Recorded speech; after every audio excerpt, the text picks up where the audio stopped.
ہم دونوں ایک دفعہ پھر تیزی سے چل رہے تھے. عرش کی حدود سے نکلتے ہی ایک انتہائی گرم اور حبس زدہ ماحول سے واسطہ پڑا. لگتا تھا کہ سورج 9 کروڑ میل سے 1.25 میل کے فاصلے پر آ کر دہکنے لگا ہے. ہوا بالکل بند تھی. لوگ پسینے میں ڈوبے ہوئے تھے. پانی کا نام و نشان نہ تھا. مجھ پر جام کوثر کا اثر تھا، وگرنہ اس ماحول میں تو ایک لمحہ گزارنا ناممکن تھا. مگر میں دیکھ رہا تھا کہ ان گنت لوگ اسی ماحول میں بدحال گھوم رہے تھے. چہروں پر وحشت، آنکھوں میں خوف، بال خاک آلود، جسم پسینے سے شرابور، وجود مٹی سے اٹا ہوا، پاؤں میں چھالے اور ان چھالوں سے رستا ہوا خون اور پانی. یاس و ہراس کا یہ منظر میں نے زندگی میں پہلی دفعہ دیکھا تھا. ہر طرف افراتفری چھائی ہوئی تھی. ہر کسی کو اپنی پڑی ہوئی تھی.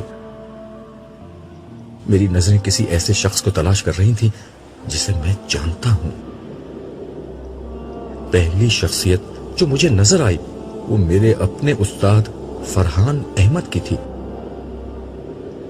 انہوں نے دور سے مجھے دیکھا اور تیزی کے ساتھ میری نگاہوں سے اوجھل ہونے کی کوشش کرنے لگے. میں نے صالح سے کہا، انہیں روکو، یہ میرے استاد ہیں، میں ان سے بات کرنا چاہتا ہوں. مگر اس نے مجھے ان کی طرف بڑھنے سے روک دیا اور تعصف آمیز لہجے میں بولا، دیکھو عبداللہ، اپنے استاد کی رسوائی میں اور اضافہ مت کرو. اس وقت یہاں کوئی شخص اگر خوار و خراب ہو رہا ہے تو سمجھ لو اس کے ساتھ عدل ہو چکا ہے. وہ خدائی کسوٹی پر کھوٹا سکہ نکلا، اسی لیے اس حال میں ہے. میں نے تڑپ کر کہا، مگر ہم نے تو خدا پرستی اور آخرت کی سوچ اور اخلاق کی ساری باتیں انہی سے سیکھی تھی. سیکھی ہوں گی، صالح بے پرواہی سے جواب دیتے ہوئے بولا، مگر ان کا علم ان کی شخصیت نہیں بن سکا. دیکھو، خدا کے حضور کسی شخص کا فیصلہ اس کے علم کی بنیاد پر نہیں ہوتا. اس کے عمل، سیرت اور شخصیت کی بنیادی حیثیت ہوتی ہے. علم صرف اس لیے ہوتا ہے کہ شخصیت درست بنیادوں پر تعمیر ہو سکے.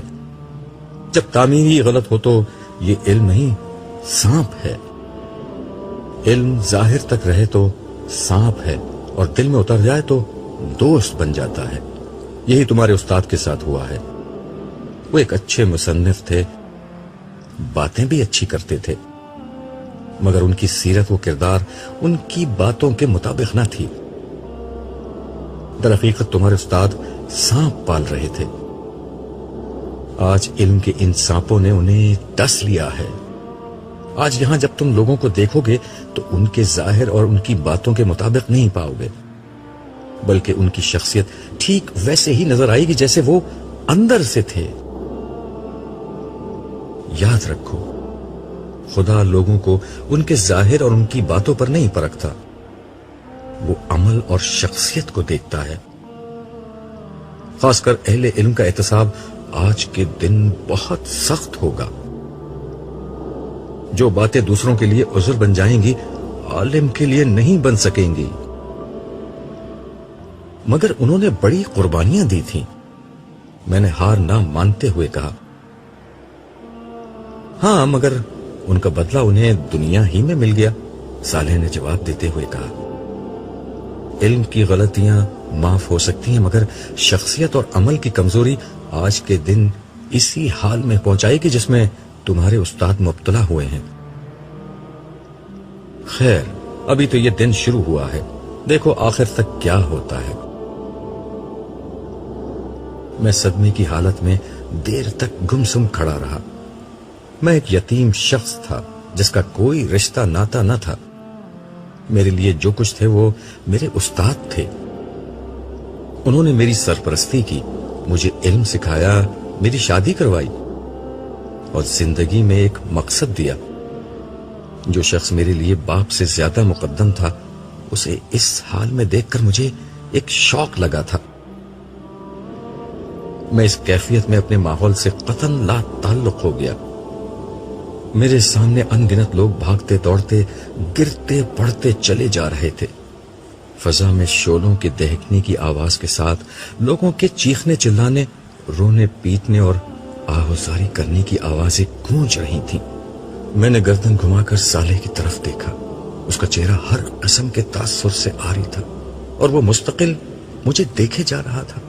میری توجہ اپنی طرف مبذول پا کر وہ بولا، عبداللہ، تم میدان حشر کے احوال جاننے کے شوق میں اپنی جگہ چھوڑ کر یہاں آئے ہو تو ایسے بہت سے مناظر ابھی تمہیں اور دیکھنے ہوں گے۔ میں تمہیں مزید صدمات سے بچانے کے لیے ابھی سے یہ بات بتا رہا ہوں کہ تمہاری بیوی، 3 بیٹیوں اور 2 بیٹوں میں سے تمہاری ایک بیٹی لیلا اور ایک بیٹا جمشید اسی میدان میں خوار و پریشان موجود ہیں۔ صالح کی یہ بات سن کر میرے پاؤں تلے سے زمین نکل گئی۔ مجھے چکر سا آ گیا اور میں سر پکڑ کر بیٹھ گیا۔ صالح میرے ساتھ ہی زمین پر خاموش بیٹھ گیا۔ میری آنکھوں سے مسلسل آنسو بہ رہے تھے، مگر یہاں کسی کو کسی کی کوئی پرواہ نہیں تھی۔ کوئی کیوں بیٹھا ہے، کیوں کھڑا ہے، کیوں لیٹا ہے، کیوں رو رہا ہے، کیوں چیخ رہا ہے، کیوں ماتم کر رہا ہے، یہ کسی کا مسئلہ نہیں تھا۔ آج سب کو اپنی ہی پڑی تھی۔ ایسے میں کوئی رک کر مجھ سے میرا غم کیوں پوچھتا؟ لوگ ہمارے پاس سے بے نیازی سے گزرتے چلے جا رہے تھے۔ کچھ دیر بعد میں نے صالح سے پوچھا، اب کیا ہوگا؟ ظاہر ہے حساب کتاب ہوگا اور پھر اس کے بعد ہی کوئی حتمی بات سامنے آئے گی۔ اس کا جواب 2 ٹوک تھا۔ پھر وہ اپنی بات کی مزید وضاحت کرتے ہوئے بولا، پچھلی دنیا میں جن لوگوں نے آج کے دن کی حاضری کو اپنا مسئلہ بنا لیا تھا اور وہ اسی کے لیے جیے، چاہے وہ ایمان و اخلاق کے تقاضے پورے کرنے والے صالحین ہو یا خدا کے دین کی نصرت کو اپنا مسئلہ بنانے والے اہل ایمان، سب کے سب اس طرح اٹھائے گئے ہیں کہ ان کی نجات کا فیصلہ ہو چکا ہے۔ ان لوگوں نے زندگی میں صرف نیکیاں کمائی تھیں، خالق و مخلوق کے حقوق پورے کیے تھے، چنانچہ ان کی موت ہی ان کا پروانہ نجات بن کر سامنے آئی تھی اور حشر کے دن انہیں شروع ہی سے عافیت نصیب ہو گئی۔ مگر گناہ تو سب کرتے ہیں، تو کیا ان لوگوں نے گناہ نہیں کیے تھے؟ میں نے پوچھا۔ ہاں، گناہ انہوں نے بھی کیے تھے، مگر ان کے چھوٹے موٹے گناہ ان کی نیکیوں نے ختم کر دیے، اور اگر کبھی کسی بڑے گناہ سے دامن آلودہ ہوا تو انہوں نے فوراً توبہ کے آنسوؤں سے ان داغوں کو دھو دیا تھا۔ ایسے تمام صاف ستھرے پاکیزہ لوگ اس وقت عرش کے سائے کے نیچے موجود ہیں۔ ان لوگوں کا رسمی حساب کتاب ہوگا، جس کے بعد ان کی کامیابی کا اعلان کر دیا جائے گا۔ اس کے برعکس جن لوگوں کے نامہ اعمال میں کوئی ایسا بڑا جرم ہوا ہو جو ایمان ہی کو غیر مؤثر کر دے، جیسے کفر، شرک، منافقت، قتل، زنا بالجبر، ارتداد، یتیموں کا مال کھانا، اللہ کی حدود کو پامال کرنا اور اسی نوعیت کے دیگر جرائم وغیرہ، تو میزان عدل میں ایسے لوگوں کے گناہوں کا پلڑا بھاری ہوگا اور انہیں جہنم کی سزا سنا دی جائے گی۔ صالح نے قانون کی تفصیلی وضاحت کی،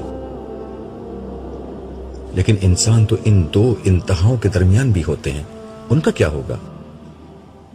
میں نے سوال کیا تو صالح نے جواب دیا، ہاں، ان 2 انتہاؤں کے درمیان وہ لوگ ہیں جن کے پاس ایمان اور کچھ نہ کچھ عمل صالح کا سرمایہ بھی ہے، مگر وہ دنیا میں گناہ بھی کرتے رہے اور توبہ بھی نہیں کی۔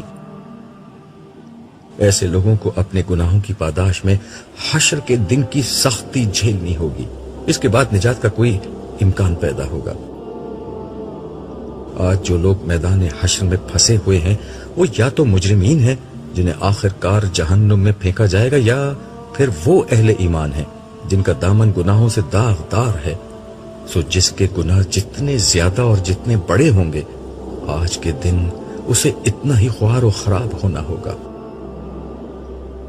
کم گناہ والوں کو حساب کتاب کے آغاز پر ہی نجات مل جائے گی، مگر جیسا کہ میں نے بتایا کہ دنیا کی زندگی کے سینکڑوں برس تو گزر چکے ہیں، ان لوگوں کو ابتدا میں نجات بھی ملی تو یہ حشر کی سختی دنیا کی 50 سالہ زندگی کے گناہوں کا نشہ ہرن کر دینے کے لیے بہت ہے، جبکہ جن کے گناہ زیادہ ہیں ان کو تو نہ جانے ابھی کتنے ہزار یا لاکھ سال تک اس سخت ترین ماحول کی شدت، سختی اور ہول جھیلنا ہوگا۔ صالح کی بات سن کر میں نے دل میں سوچا کہ دنیا میں گناہ کتنے معمولی لگا کرتے تھے، مگر آج یہ کس طرح مصیبت میں ڈھل گئے ہیں۔ کاش لوگ اپنے گناہوں کو چھوٹا نہ سمجھتے اور مستقل توبہ کو اپنا معمول بنا لیتے۔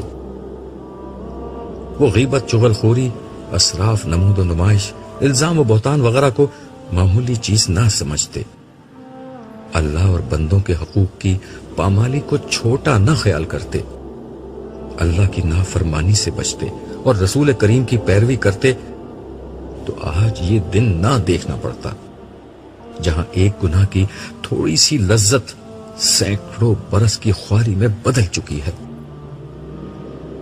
پھر میں نے اس سے دریافت کیا، کیا اس وقت کسی کو یہ معلوم ہے کہ اس کی نجات ہوگی یا نہیں، اور ہوگی تو کس طرح ہوگی؟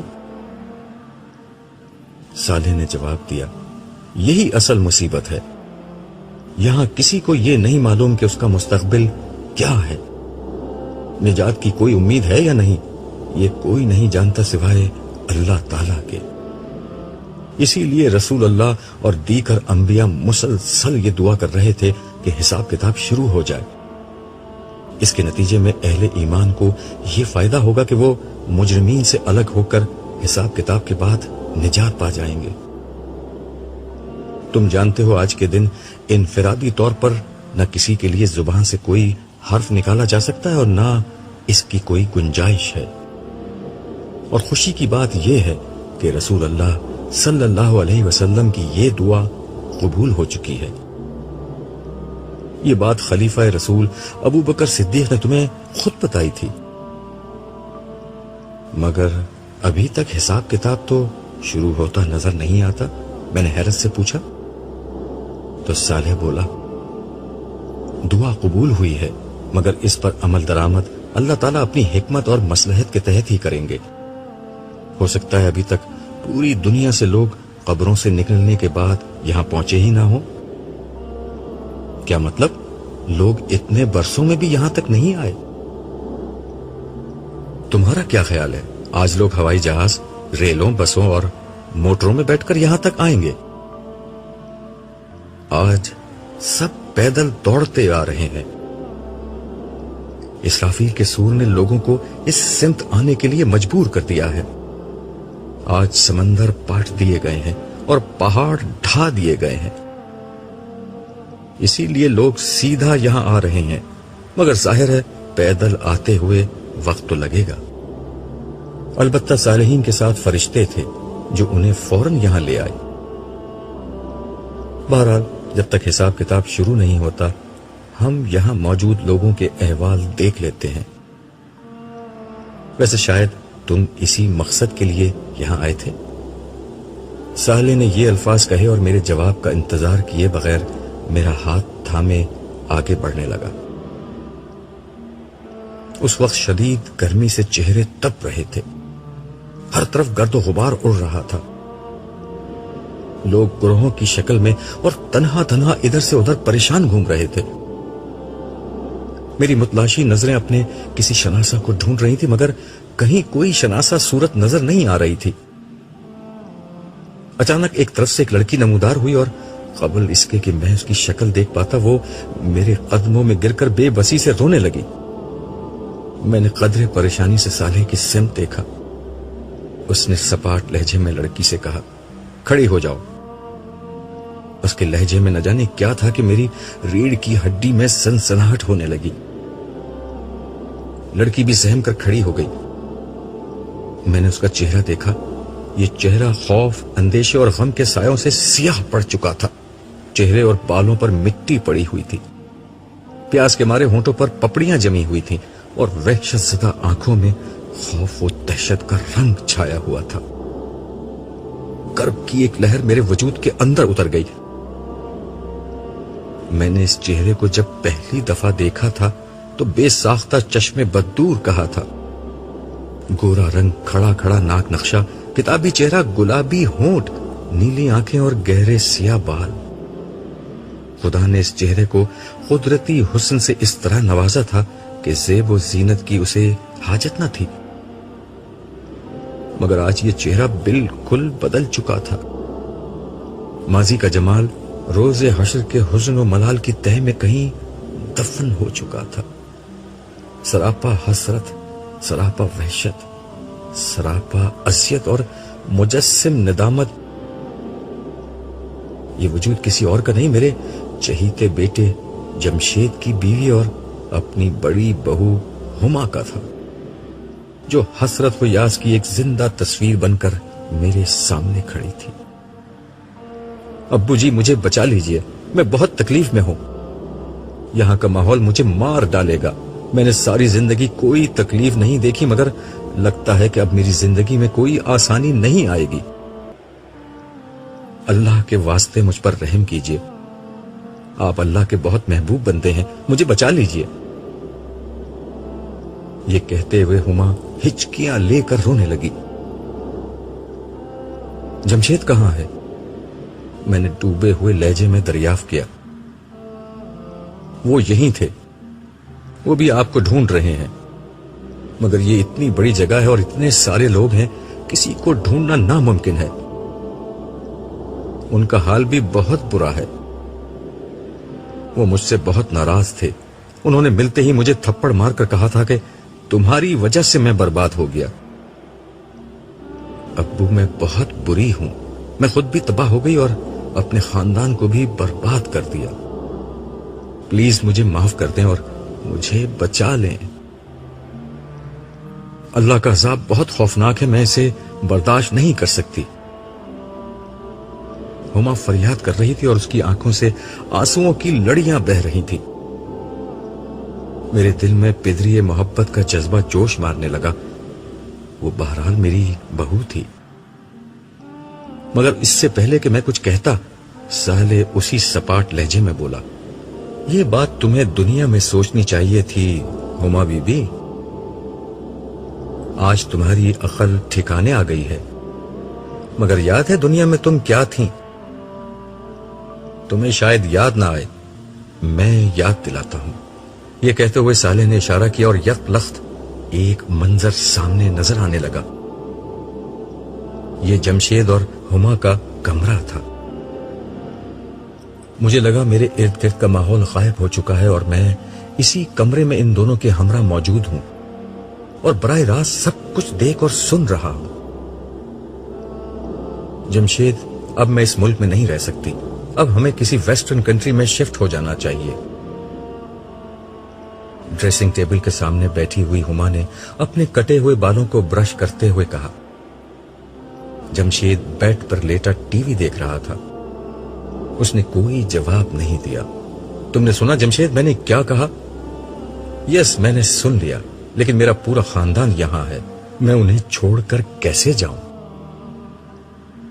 بالکل ویسے ہی جیسے تم ان کا گھر چھوڑ کر میرے ساتھ الگ ہو چکے ہو. یہاں کی بات اور ہے. میں ہفتے میں ایک دفعہ جا کر ان سے مل تو لیتا ہوں. دوسرا یہ کہ فورن ٹرپ تو ہم ہر سال ہی کر لیتے ہیں. پھر ہمیں باہر شفٹ ہونے کی کیا ضرورت؟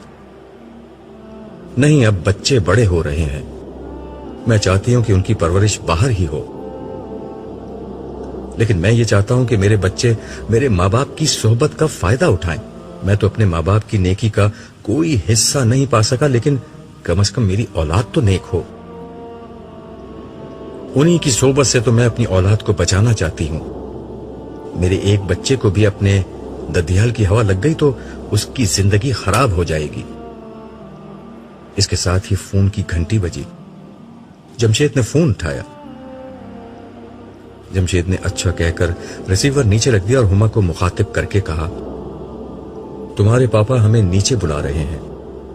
پھر ہما کی بات کا جواب دیتے ہوئے بولا، تم آخر میرے ماں باپ کے بارے میں اتنی نیگیٹو کیوں ہو؟ انہوں نے میری خوشی کی خاطر تمہیں بہو کے طور پر قبول کیا، حالانکہ تمہارے انداز و اطوار انہیں بالکل پسند نہ تھے.